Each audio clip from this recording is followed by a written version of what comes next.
We've got David Sellers here, who is the past president, and also from Hawaii Off Grid. You want to say hi, David? Hello. And then we've also got Jeremy Stoddart, who's now the current president. If you want to say hi, Jeremy. Hello, everybody. And then we've also got Julia Fink, who's the executive vice president of chapter as well. Aloha, everyone.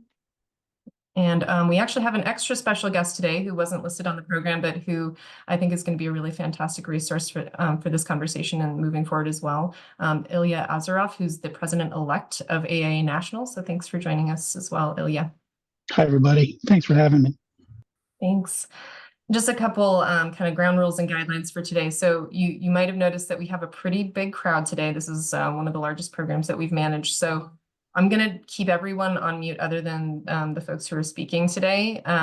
We're going to manage Q&A through the chat. So if you have a question that you'd like to discuss, please put it into the group chat and we will go through those as we progress through the program today. So we're going to start with some words from our speakers here. So we're going to go through for about 20 to 30 minutes, somewhere between there, so that they can just share from their experience. And then after that, we're going to transition into Q&A. So I'll let you know, you guys can go ahead and populate the chat with questions, and then we're going to go through them as they come in. So again, thank you all for being here today. Feel free to reach out to us as well if you need anything. We have the wildfire support at aiapf.org email. So if anyone needs resources or anything, please go ahead and reach out to us directly. So we'll follow up with that email on the chat as well. With that, I'm going to turn it over to David. All right. Thank you, Jessica. You really didn't know what to kind of talk about today because, as you know, we're still kind of going through the recovery process from the wildfire here on Maui. But I just wanted to first say that you have support. There are people that are in this organization, whether it's in your local chapter, our chapter, the national chapter. There are people that are here to support you. I think that's the biggest thing for me that I learned. So when Michael asked me to talk, it's like, of course, we'd love to share. I don't know how many true answers I have. I can tell you our experiences and what we've gone through, and hopefully you can glean some lessons learned for that. I really feel like you all are going to be much better positioned, have a lot of assets and a lot more resources at your disposal. So I'm very hopeful for that.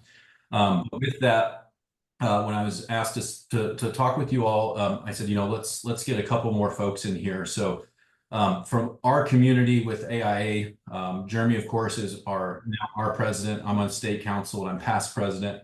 But then for our sort of state and Honolulu chapter, Julia Fink, who's been amazing in helping us. So I think each one of us took a little bitty piece of what we were good at, and we did that. So we divided and conquered. And then, of course, I invited Ilya because Ilya has been extremely instrumental. He's extremely experienced with this, and he is such a supportive person, especially in these times of need.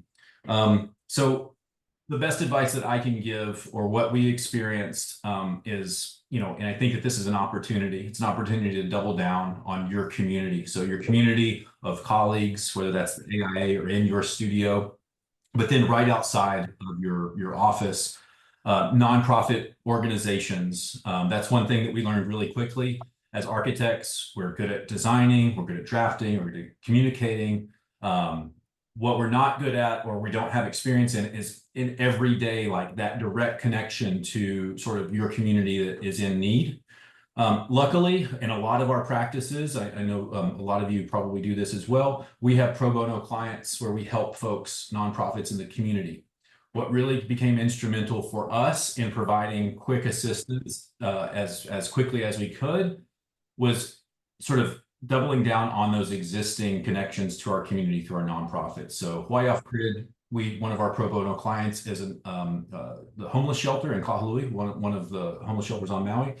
They were really positioned well to be able to provide support and logistics, case management to help shelter and house folks that were displaced, right? So that was a really easy one for us. And then the relationship that we already had with our county, so the AHJ, we've always been talking to them about building codes, about permitting processes. So this became an opportunity to help them establish a temporary building permit for emergency housing, as well as looking at those processes for rebuilding. So you have those connections, you have those phone numbers, make those calls, offer support. The people at the county at your AHJ are going to be overwhelmed as well. So I think taking advantage of those. I've mentioned before in other times I've had an opportunity to speak. SAP training is really important. So I obviously was trained immediately after the fire. Never heard of it before.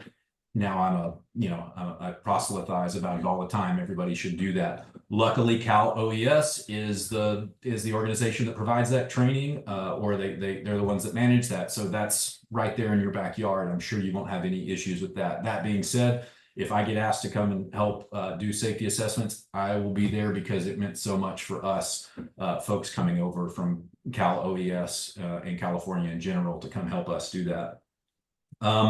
The other thing that I think was a real lesson learned for us was just how many people we've had to help after the fact.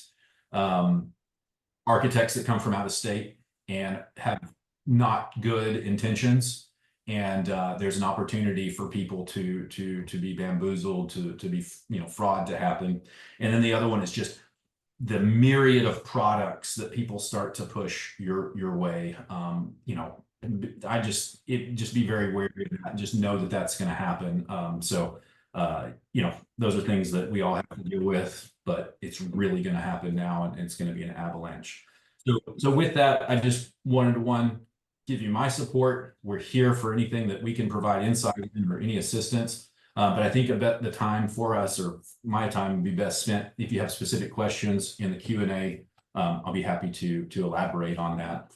So with that, I'll give it back to you, Jessica. Thanks so much, David. Appreciate the insights and your willingness to come here to support us. Just for those of you who may not know, we are actually hosting an SAP training session this Saturday. So if you would like to sign up for that, we'll drop the link into the registration for that as well. And then moving forward, Jeremy, I'm gonna give you the floor here. Actually, we're gonna start with Julia, then she's gonna. Sorry, I forgot. Yeah, my fault, Julia. Sure. Hi, everyone. Sorry that this is how we're meeting, but again, we're very happy to be here to provide any information that we can give to you. I will back up just a little bit and provide a little bit of understanding of what happened in Lahaina, if you're slightly unfamiliar. On August 8th, 2023, we had the firestorm that hit the Lahaina area. Over 1,800 parcels burned and more than 6,500 people were displaced. For us on a small island, that's a huge portion of our population. And commercial and residential buildings were destroyed, and we lost over 100 lives. So it's a very large disaster for us. We are very isolated out here on our islands. And so as David mentioned, you folks have a lot more resources very close by, which hopefully will aid in your recovery process. The EPA and the Army Corps of Engineers started removing hazardous waste on August 28th, 2023, and full debris removal began in January 2024. And Jeremy's going to talk a little bit more about where we are now when we get to his presentation. But just wanted to remind all of you how much power you have. As architects, you have a lot of ways to organize and help. David mentioned a few of these here, but just as a reminder, here's a list of all of the ways that you can assist in planning and infrastructure, streamlining of processes, codes, creating policy, and strategies. You're all big thinkers, and that's what you're going to need moving forward. Some of the first steps that we took as a state chapter was to create a disaster response committee. I'm not sure if you folks already have one in place or if you'll need to put one together. Moving forward, I think for sure we will try and have one that meets, at least annually. But it was imperative for us to sort of expand that committee beyond what it would be for, times of peace or times of non-disaster. But some of the folks involved in that committee would be people that can work on a federal and state level. So anyone that within your chapter that has connections with FEMA, with maybe your Historic Preservation Department, your governor's office, Those are folks you want on your committee. People to work with your emergency preparedness organizations. If anyone has connections with Cal OES already, that would be terrific. Do you have someone who's a great spokesperson? You're going to have so many media reaching out to you. That's also a very important person to have on your committee. Housing folks, discuss with HUD, what steps that they are willing to take with rebuilding and what's available. And as David mentioned, connections with nonprofits, particularly folks like the Red Cross, who will probably be out there. Those are great as well. Do you have people who specialize in resiliency and sustainability who can champion that? Those are also folks to have in your committee. And then affiliated professionals. You have engineers, contractors, historic preservationists who can also kind of join in. You don't want this to be a huge committee, but one person from each of those areas would be very helpful. We also included some of our university staff as well, because you'll see, I'll talk a little bit more about that in a bit too. Some of the things that we were able to do pretty quickly due to AIA Maui's fantastic relationship with their county was to assist in reviewing some of the policies that they began to put together, some temporary permitting, some zoning changes, and some infrastructure allowances like cesspools. Those are things that we deal with here in Maui. I was so happy to hear from Camille that you folks have SAP training coming up on Saturday. That was also one of the first things that we were able to accomplish. Here in Hawaii, we had one person who was certified SAP. We are very isolated out here, and bringing folks over, as wonderful as it is sometimes a little more difficult logistically. Where are they going to stay, particularly in an area that's lost so many buildings? What does that look like? So it was imperative for us to get more local folks trained for SAP. I was so happy that AIA was able to connect us with some amazing folks from AIA California and AIA New York and other places, AIA Colorado, who helped us to get SAP training up and running. And we were able to get over 80 people certified within 2 weeks of the fires. We also started to meet with our state and county emergency management agencies, because one thing that was very important for us is to make sure that we had a memorandum of understanding in place that allowed our members to go out and be covered with professional liability when they were doing their SAP evaluations. So that was a big step for us and something we did not have in place ahead of time. And then bear with Camille and whoever else is working on facilitating the deployment of those SAP volunteers. It's a big job to make sure everybody knows when they're going out, if the AHJ knows what you're coming, what your tasks will be, what kind of reimbursement is available if there's any.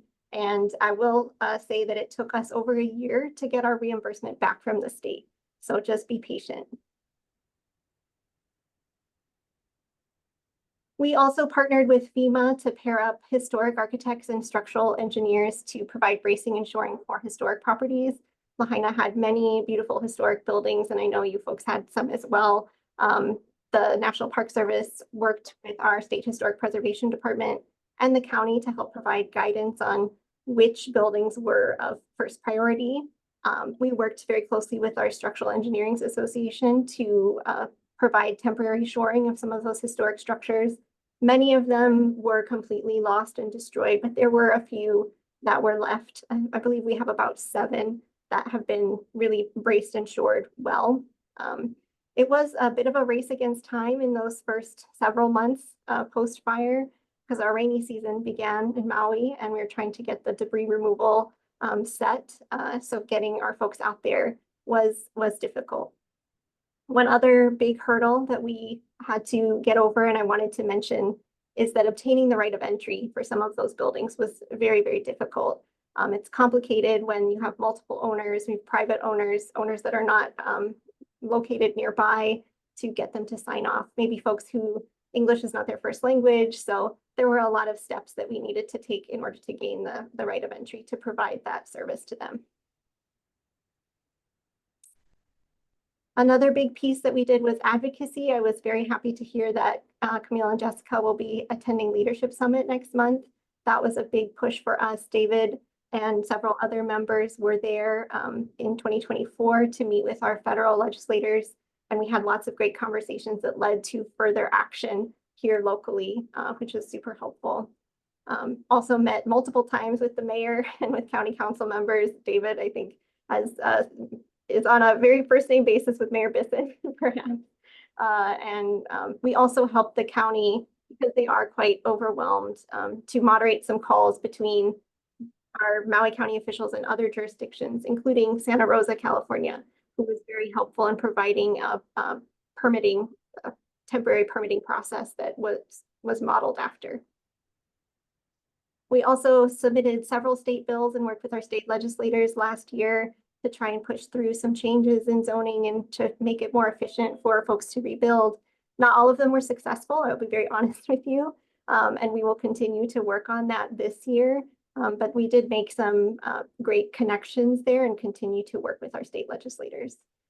We also requested multiple meetings with our governor, and I will also be honest and tell you that we were not able to meet with him.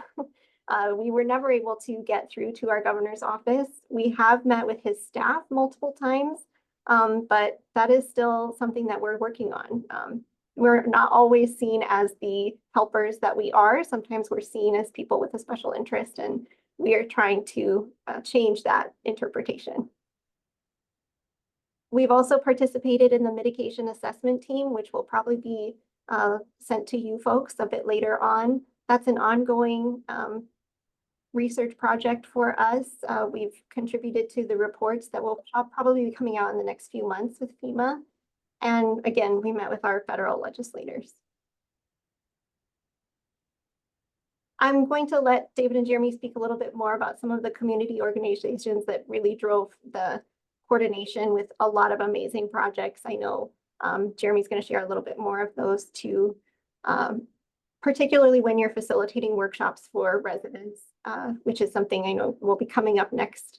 This was also a big crash course in PR for me. I'm a very small staff. I have 3 staff members and mine is the first phone number. And so I had so many calls from press and media and trying to work through who would be the best person to speak on what topic was a big learning curve. So be patient with your presidents and your executives. They will be focused on a lot of different conversations in the coming months. I wanted to mention that I did speak with and facilitated multiple university projects. Universities often want to help and students want to be involved in current events. And it's a great learning opportunity for them, as painful as it may be to revisit things that have happened so recently for you.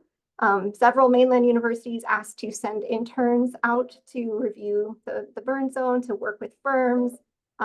Several universities wanted to run their studios based on what would it look like to rebuild Lahaina without having a lot of cultural context or what that might be. But there were several really amazing projects that did come from a lot of those requests. I did speak to many classrooms. If I couldn't facilitate a full studio for them, at least to share a little bit more information about what it's like here. One of the best collaborations was a mixed reality course for undergrads where the students ended up recreating several of the historic properties that burnt down in 3D using AI. And I'll share a little bit of one of those for you in a minute.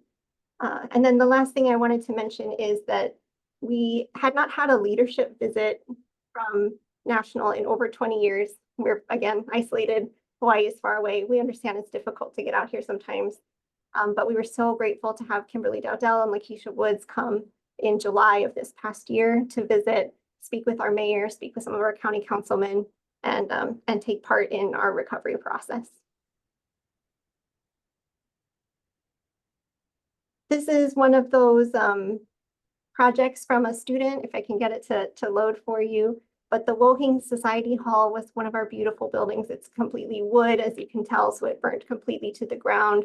It was a big gathering place for folks. And so it was really neat to see it sort of come back to life using this technology that the students were able to utilize.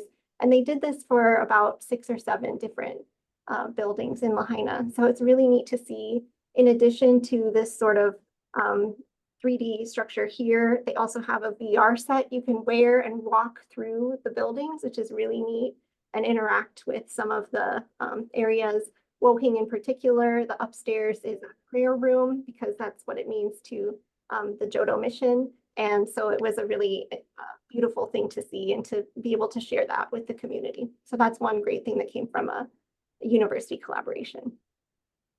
And with that, I'm going to pass it over to Jeremy to talk a little bit more about the chapter response.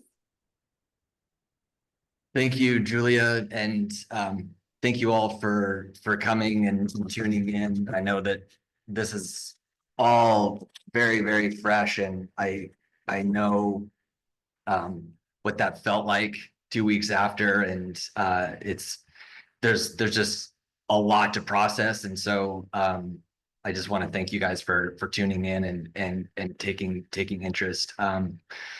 My name is Jeremy Stoddart. I'm the 2025 Maui chapter of the AIA president.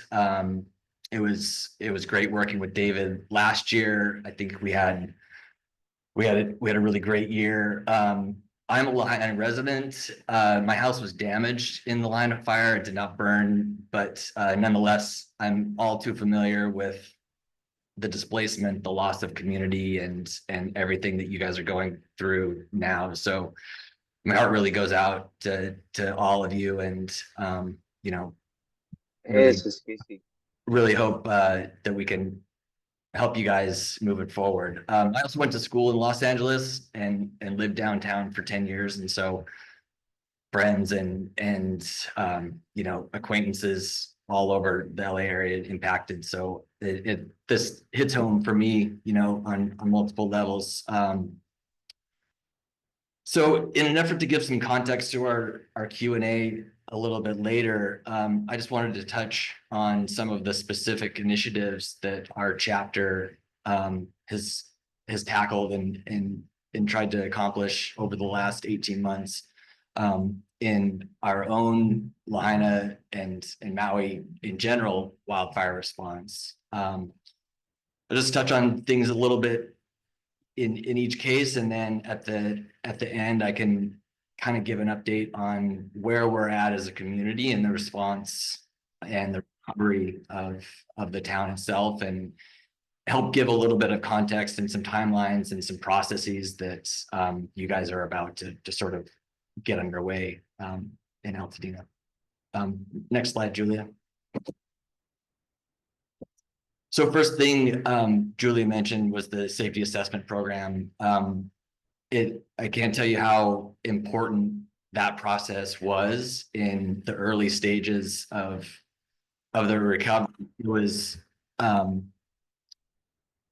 safety assessment was the first step in basically getting first responders and people back into the burn zone of Lahaina, and in some cases it allowed people to search for remains, and certainly was the first step in the debris removal process. So it literally is one of the very, very first things that has to happen, and I can't emphasize enough. So this is an excerpt from the map, the recovery map that, you know, showed which areas had been cleared, which areas were safe with limited access, and so on and so forth.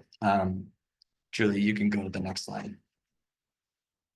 One of the early on initiatives that our membership sort of dove into was starting to either dip into the library of their own plan sets, or develop entirely new plan sets that we could offer to the community as pre-designed, basically permit ready plan sets for people to use in their reconstruction. And it was a sort of an ongoing effort. At the start, it was, you know, each of us individually, and then we started to pool them on our AIA website. But really what the big breakthrough was we combined forces and collaborated with a local community group, the Council for Native Hawaiian Advancement, who has a really, really powerful presence and impact in Lahaina, and was actually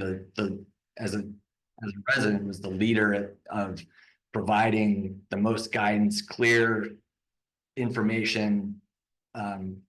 They were setting up resilience center resource centers for people. And this collaboration with CNHA, the Council for Hawaiian Advancement, was really a great pole vault for all of these pre-designed plans, and they were excited to pull it all together, and we were able to create this database of pre-designed and permit-ready plans. And the image that you see is sort of an excerpt from the website, where it's basically a catalog for people. And I feel like it was a really good introduction for people. It was a low stress way for people to engage the process. I mean, most people in Lahaina had never built a home before, never worked with an architect before, and didn't really know where to start. And at the very least, this was a starting point for them. And Hawaii's also got a pretty rich culture of, you know, being remote where we are. There's lots of kit homes. People are used to working in this way, where you look at plans and you try to make it work for your particular situation. So this was a good initiative as well. In continuing with that relationship with CNHA, we and the County of Maui, for that matter, there were weekly meetings, community meetings at the Lahaina Civic Center. And we were able to organize a reconstruction and rebuilding workshop where members came and we gave basically a crash course in the beginning process of construction. And again, it was really well received by the community, and at a time when people were starting to get their lots cleared and get their heads above water in terms of, you know, recovery from the actual trauma of the fire. It was a good way for people to kind of re-engage and start to look forward. And it was a really positive experience. Next slide, Julia. And it actually dovetailed into AIA Maui members volunteering and posting at the resource center that was run by CNHA, and volunteers would go and basically wait for people to come, and could come and ask questions, could discuss feasibility for their own process, ask any questions. And I actually thought that this was one of the most beneficial programs for the community. Just being able to go and talk to somebody was really beneficial for people, whether it led to, you know, a pre-designed plan, or if you were able to outline options for people and get people information and actionable next steps. I thought it was really, really important and valuable in the community moving forward. So where are we now? In Lahaina, we are right at the end of the debris removal process and just in the infancy of reconstruction. It's you can go to the next slide, Julia, with some of the particulars. So at 17 months, we're 100% complete with residential debris removal. They prioritize the residential properties in the debris removal process and got those done first. I think that they took almost exactly a year. They started December of 2023 and ended in December of 2024 with all residential properties being cleared. And they filtered in the commercial property debris removal, and they're almost complete now. So debris removal is all but complete in Lahaina, which is a big milestone, and that's going to be a great day when, you know, we can kind of get past the debris removal and just be looking towards reconstruction. Speaking of reconstruction, there's currently 373 applications. This is probably a little bit outdated. There's probably more in the last week since this data was produced, but there's 165 permits issued. So in other words, there's there's approximately 150 properties that are either under construction or very, very close to starting construction. And there's actually 3 homes that have been completed. So just gives you a little bit of an idea of the timeline, the debris removal, as fast as it seemed like it was going here. You know, here we are 18 months later, and you can see that it still is an ongoing process, and it just gives you a little bit of an idea, you know, the long road that we're in and what we're all in really for these recovery efforts. But that's a little snapshot, and we can jump back and I can certainly weigh in on the processes and the steps of all of that if people have specific questions. With that, I'll turn it over to Mr. AIA Azaroff, President-elect. Thanks, Jeremy. It's good to be here, and it's been great to work with be supportive of all the efforts in Hawaii. So yeah, my name is AIA Azaroff.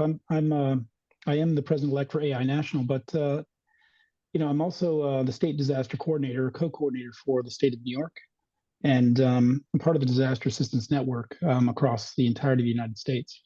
And so I do echo what my colleagues have said about being a continued resource, because what Jeremy has pointed out, you guys are not in a sprint, you're in a marathon. And I've responded to disasters since Katrina, and we're still doing work since Hurricane Sandy here in New York and New York State. Federal funding that still needs to be spent. That's 12 years ago.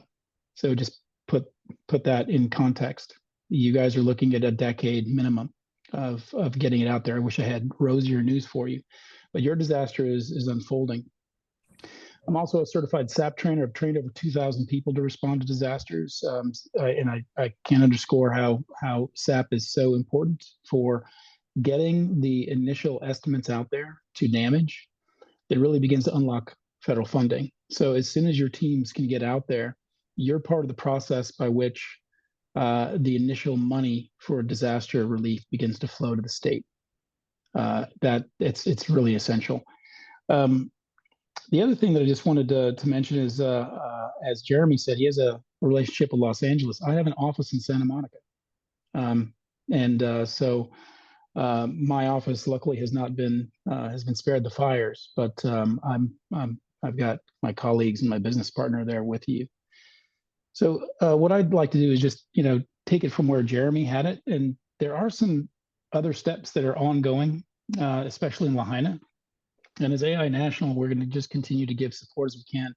One of the things that I've experienced through all disasters is that you as AI members, as you form these amazing groups for response, the long-term response in terms of how the community gets engaged and how it goes forward is part of your superpower.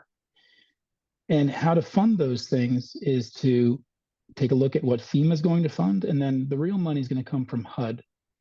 And there's money also comes from the U.S. Chamber Foundation, U.S. Chamber of Commerce Foundation, and some of those other entities.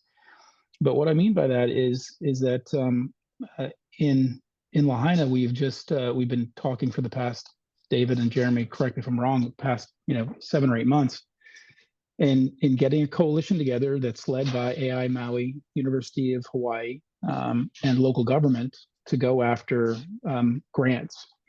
FEMA has planning grants. Planning grants will pay for $250,000 for community convenings, and those are led by design professionals and local leaders that come together and really envision what the community wants to do and how you want the community to look in the future.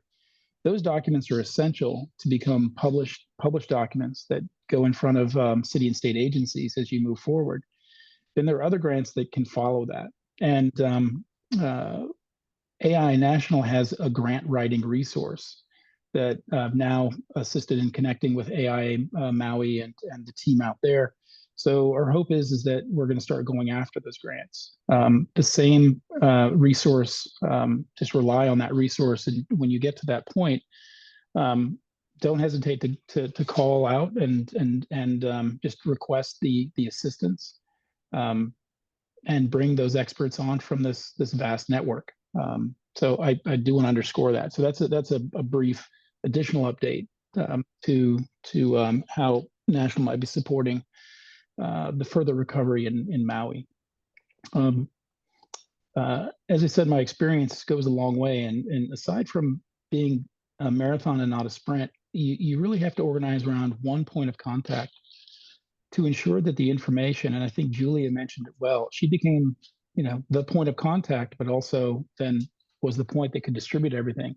When I began working with you, Julia, I made sure that I sent you the information, because you're the best one to know when to distribute.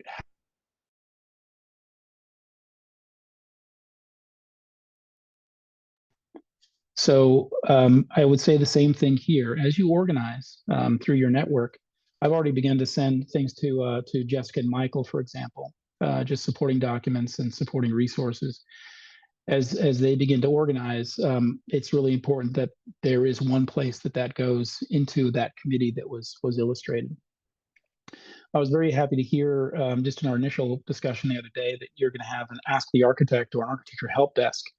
In my experience, we've done that in many locations where architects team up with local building officials or other public officials to really give information for those who seek the various pieces of aid of where do I find, what do I do first, what do I do second, what do I do third with my property, and I have questions as you go forward.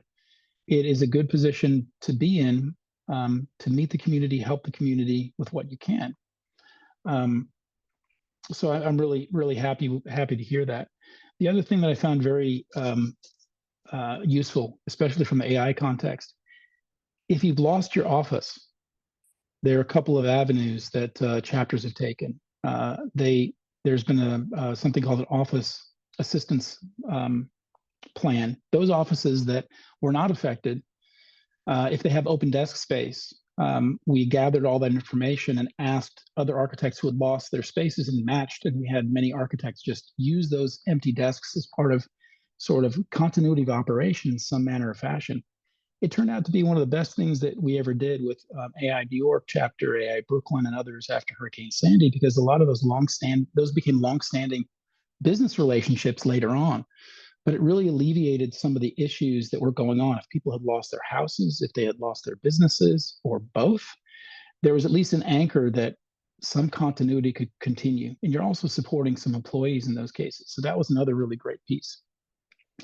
As an organization that is a member-driven organization, you should be seeking out not just other professional organizations, but the VOAD, the voluntary organizations after disaster.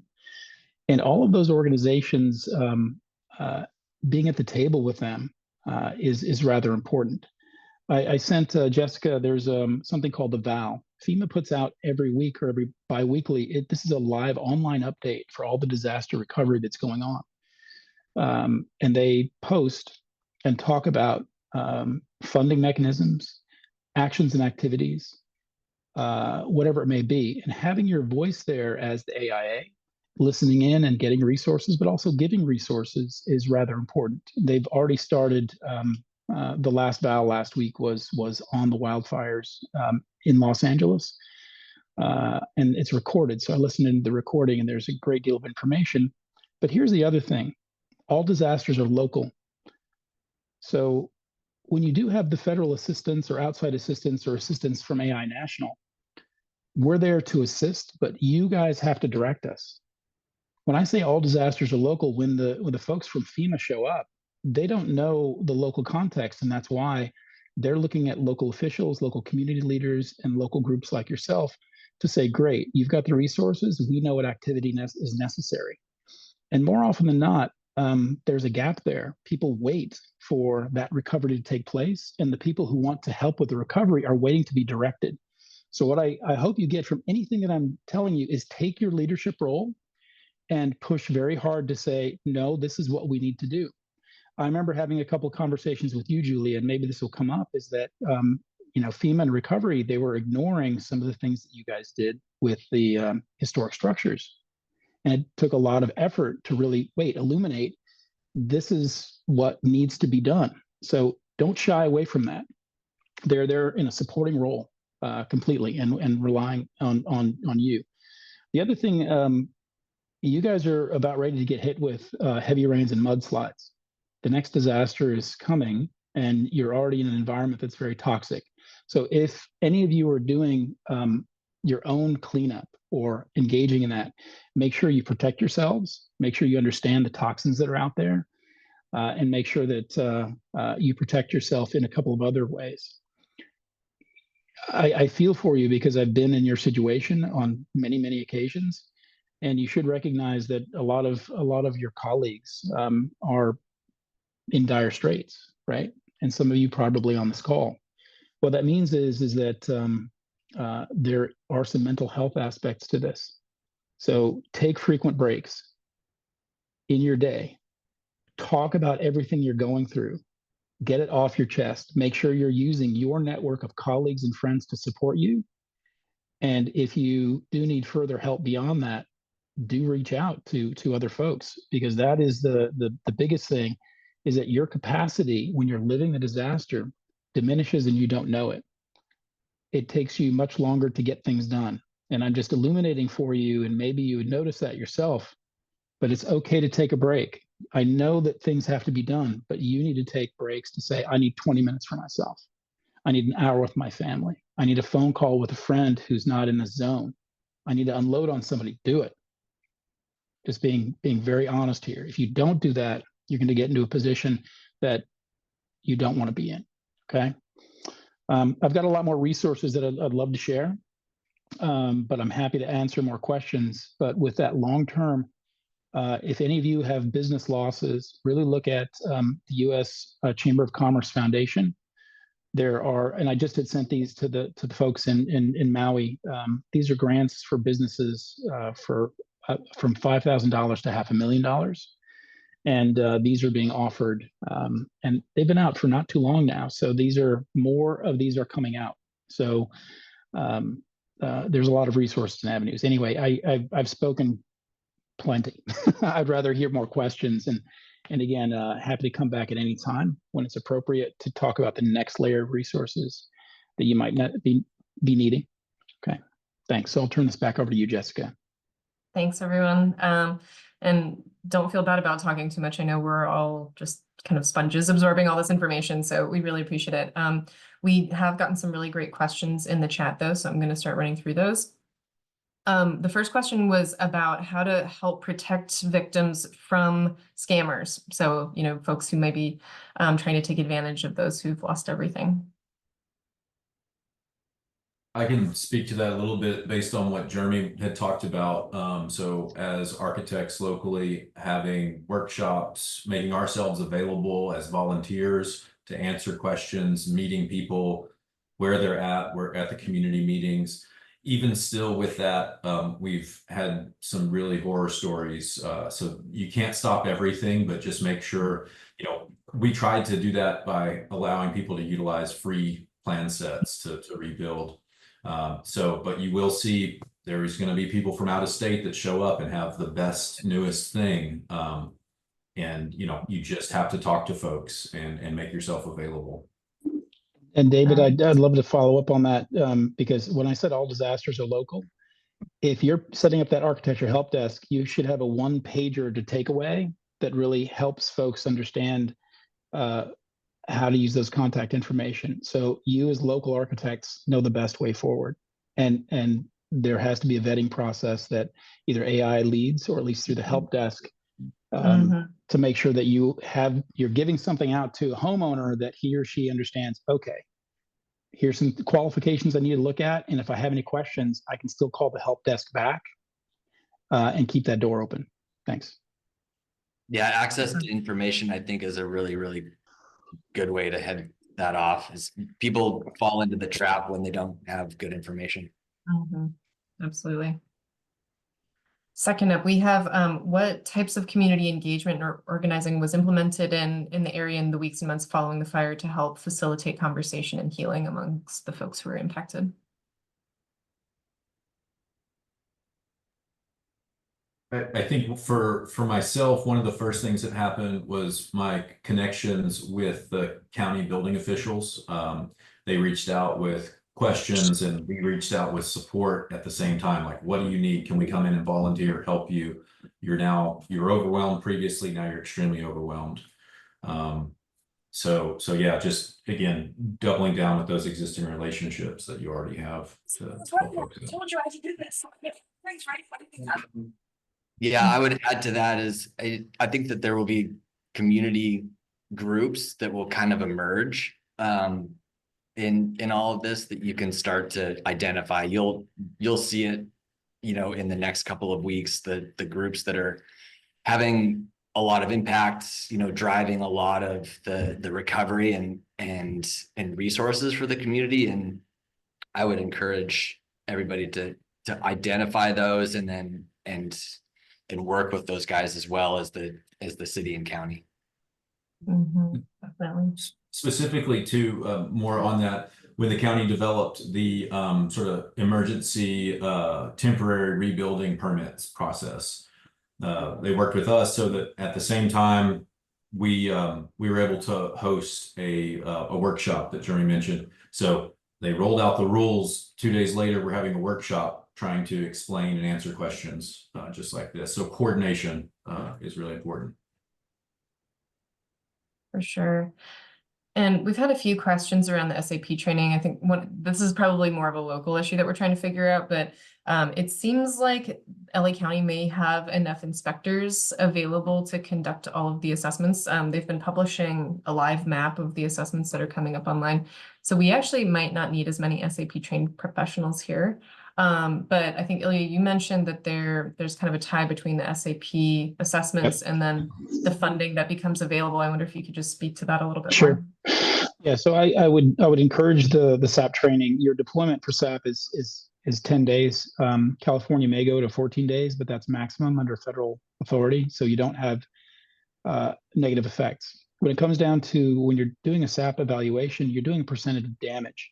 So it's not up to you to then calculate what that is. It's aggregated back at the Emergency Operations Center. When they aggregate percent of damage, what they do is that they'll look at the local building dollar per square foot and look at the damage, and they'll give a gross estimate. That gross estimate is what you hear typically in reports of this was a $27 billion disaster, $150 billion disaster. That is what Congress will appropriate rapidly, and FEMA will start to release to match those numbers. So it's not in your interest to inflate those numbers or anything. It's all aggregated, but there is people who work on that. It's really important to get into the field and do that. And given the number of buildings that were damaged, you know, these are rapid assessments. I would question whether they have enough people. If they do, great. But I would get your certification. This will not be the only fire, the only. That too. Yeah, and with other things coming up with the heavy rains and mudslides, there could be other further areas that will be affected. Absolutely. A couple questions around the cleanup effort. Wondering if the time frame, the 17 months that it took to do the cleanup, was partially because of your isolation as an island, or if that was just kind of standard for how long it would take after a disaster like that. I think that I'll weigh in. I would say that there was a little bit of delay in determining the debris removal site here. That maybe it's hard to say if it's going to be as much of an issue in Los Angeles as it was here. There was at least a month, if not more than that, discussion and debate as to where that stuff would go. It's actually still ongoing, actually, but that was probably a little bit of a delay. But I don't know if we were atypical in the speed or not. I would say that you guys should be able to do it more quickly than we were using local crews. The Army Corps of Engineers handles the work, but they subcontract it out to local debris removal crews, and there may have been some limitation on that front, but logistics of debris removal was a little bit complicated, and there's only so much that they can do with the trucks and the machinery. So it's not like you could have an excavator on every single property, for example. Mhm. And Right. there are steps that have to be taken before the debris can actually be removed. So there is sort of hazardous waste items that specialized crews need to come in and remove. I think that one thing that was really sobering for me in the very beginning was learning that on an average, and this is a, sort of mainland kind of average, a disaster of these magnitudes at 5 years, 25% rebuild. So that was something for us. It was like Ilya said, this is a marathon, like it, so it may take some time. We're still not finished, but we are working, actually building and permitting and for residential. Mhm. And I'll just And briefly add for yeah. debris removal, one other thing to take into consideration is that FEMA is waiting for approval from property owners. So that's a big reason why things might take longer. Property owners need to sign off on debris removal or say that they'll do it themselves. So that can really lengthen the time it will take for debris removal. And well, and to add on to that, something that was really important, the week after the fires, we sort of had an emergency meeting with our chapter, invited folks from Honolulu chapter, as well as our local officials and some community members, contractors and things like that. But the sort of the star of our meeting, we invited the local FEMA coordinator. And there were a lot of questions, even from educated professionals, about space lasers and all kinds of it's ridiculous, but it's really important that there are people out there that can have that communication with FEMA and other agencies and then be able to relay information from a trusted source that, yes, they're here to help. They're not here to take your property, right? So that's something that you kind of need to be aware of and be vocal about. Yeah. Thanks. So wondering of there were 3 homes that had been completed, wondering if there is anything about those 3 that, helped them to progress faster, if it was, design, build, delivery, or any other attributes about those houses. I know that at least one of them was a house that had been recently completed, and then so they had a working code set of drawings that they were essentially able to resubmit. They resubmitted to the standard Maui County permitting system, and it probably still took them a year to start. But it was the construction here is generally, particularly in Lahaina, it's smaller scale, more simple construction, and it's not uncommon to be able to build a house in 4 to 5 months here. Yeah, specifically the first house that was completed was previously a Habitat for Humanity house that was originally built in, I want to say 2017, completed 2018 maybe. And so they were the first one. It was a 1,200 square foot house, relatively small site, and the debris was removed relatively quickly. So that area was opened up pretty fast. Just speaking from New York and our rebuilds after Sandy, very well resourced, lots of funding. First house we rebuilt, it took over 4 years. Next one was 7 years. Just to give you an idea. And this is with a well-resourced, well-funded, huge building department. That's what you're going to be looking at. It's not rapid. Ilya, that sounds like a New York minute. Yeah, it is. But I connected David because David, you saw some really glaring issues in the permitting process. And we even connected with ICC, International Code Council, to try to mitigate those things.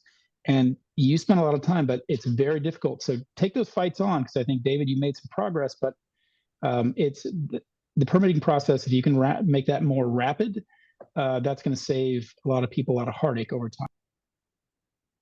That's interesting and good to know. So get out the big guns too. Okay. One other thing, I mentioned Habitat for Humanity. I'll proselytize. I'm on the board of our local Habitat for Humanity, but they've been an excellent resource as we go to rebuild. So that's another organization that some of you are already connected to. They're the place where they can collect a lot of the funding. You're going to see a lot of donations that are going to go in, come into your community. And you need those organizations to be able to, you know, collect those, you have that outreach, and then you can assist them in deploying it, which has been amazing. So far, I want to say that we have 10 active building permits in Lahaina for Habitat for Humanity, and we've got another 30 that we're working on. So.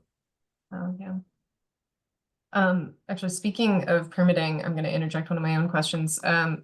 Did you undertake any kind of self-certification for architects, licensed architects, to be able to do their own plan check process? We've talked with the AHA about that, and we've utilized resources from AIA National, specifically Kimberly Dowdell connected us with some folks in New Jersey that had recently passed legislation at the state level for self-certification. That's an ongoing conversation. Jeremy and I are in conversations with the county on a greater, because of the work we've done with the wildfire, we're now starting to deal with the affordable housing crisis and the housing shortage that we have. So we're kind of shifting gears there, but the permitting process is one of the most important things.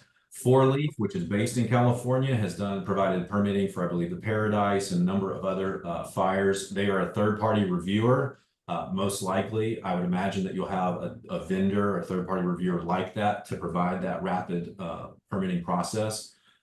So just be prepared to you know, provide resources to the AHJ and help them make that decision.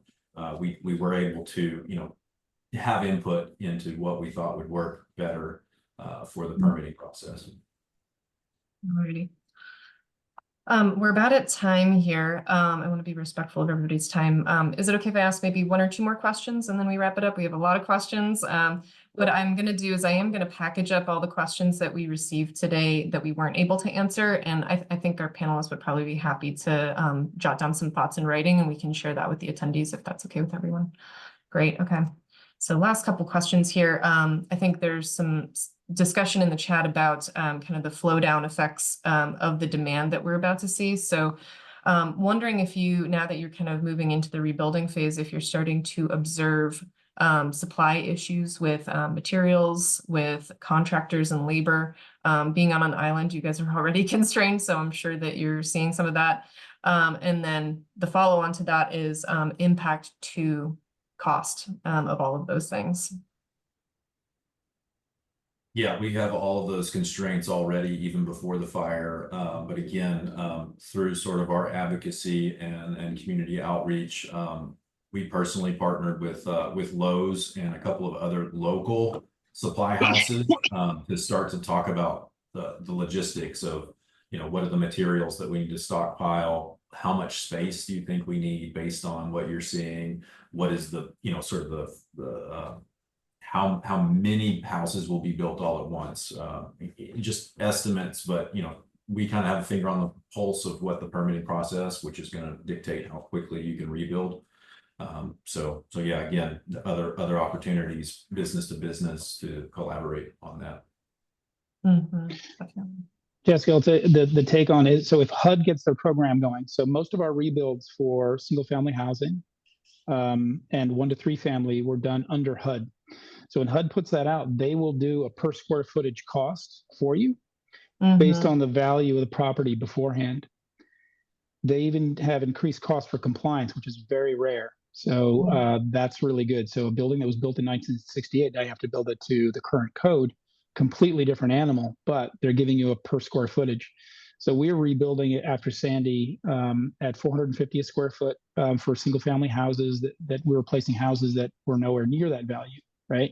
That's changed since then. This is now 12 years down the line. So look for that HUD program. So individual homeowners is going to be different kind of thing, but that helped mitigate resource stress because then the contractors had to come to the table to, I have to build to this latest code. I have to build to this, and here's what my labor cost is, but my total, the money is already set. Right. It's like a guaranteed maximum price. That's where you're at. So look at that program. The other ones, as David said, you know, cut a little bit all over the place. Definitely. Okay. I'm going to go for last question here. Wondering about kind of we as architects can work efficiently while the rebuilding, or sorry, the cleanup process is going on. So we know that, there's probably a year to a year and a half before rebuilding can really happen. What can architects do, or what were you guys kind of focusing on in that time frame while we were waiting? Yeah, it's a good question. I think that you'll find that, at least in my experience, there's going to be people that, are almost immediately wanting to start rebuilding. And I guess I would echo a little bit of Ilya's sentiment about taking a breath. And, I think that a lot of your initial consultations with a client is going to feel very therapeutic. And they say you're not supposed to make any major life decisions within 6 months of a major trauma. And I can say that, just the roller coaster ride of working with people is a testament to that. So I think that, helping people envision, the optimism of architecture is very therapeutic. And I would just start talking to people, giving people information, giving them a sense of hope is really, really helpful. And from a production standpoint, I think that you have to anticipate a little bit of inefficiency with jobs, and you've got to keep your business running, and you've got to manage everything else. And so I would keep all of that in mind. But at the end of the day, we just have to start drawing. I mean, there's no replacement for the horsepower that it's going to take to start Absolutely. getting through the production of all of this work that needs to happen. I'll speak a little bit differently. I didn't get the memo about making major decisions after a trauma. So, and it really should have been a little bit better thought out, but we immediately, 11 days after the fire, broke ground on a, 90 homes, 16 community center, temporary housing, development, and we did that, just we're going to do it. We got permission from the county. They trusted us. However, we don't have the infrastructure is an issue, and so we're still not, we're pretty much done, but we're not fully built out because of some of the fire requirements. Ultimately, they decided we were too big and we fell under, a sort of subdivision requirement. So fire flow and things like that had to be installed, take a long time, and equipment and things aren't always available. So we were able to house folks within 6 months, but we're still not fully at capacity. That being the case, we know it's going to be years before everyone can move back. So it is still important. But if I would have known a few things that I know now, then I would have been a little bit more strategic about a few of the things that we did. If there are any efforts for temporary housing for displaced folks, specifically, we were trying to address those that were in sort of non-traditional living situations. You're living with your sister, you're not available for FEMA or Red Cross funding, things like that. Those people that fall through the cracks are really what we wanted to help. So if there is anyone that is undertaking or considering undertaking anything like that, feel free to reach out. Definitely don't have all the answers, but I can tell you some ways that we would have done things differently. Just going to add one. Working with the county to develop those permitting processes as well. And Jessica, just there's one counterintuitive thing that I've learned from a lot of disasters, because most people want to get their neighborhoods back. They want to get back in their housing. It's counterintuitive for you as architects to tell them this, but you should ask them, if you're going to give services to an elderly retired couple, you have to give the reality to them. You have to wait 8 years for your house. Do you want to wait 8 years for your house in temporary housing before you get your house back? And by the way, your neighborhood will never be what it was before. A lot of the people, your neighbors around you, will not come back. The businesses won't come back. It's going to be different. So you have to be very honest with people. And if people knew that, and I interviewed a lot of my clients, if you know that, would you have gone through the rebuilding process? And a good half of them would say no. Say no. I would have just, if someone would have told me it was going to take 7 years to get my house back, forget it. want to restart my life someplace else. And then the other thing is to recognize that, and the superpower that you have is to convene and do long-term planning with those community groups. Back to what we talked about before, do the long-term planning.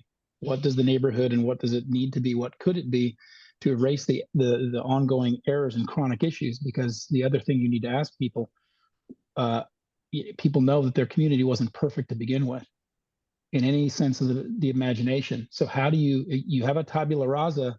How do we take this moment and engage in the community and say, what is the vision of the future for all of you folks? And how do we service that and get you there?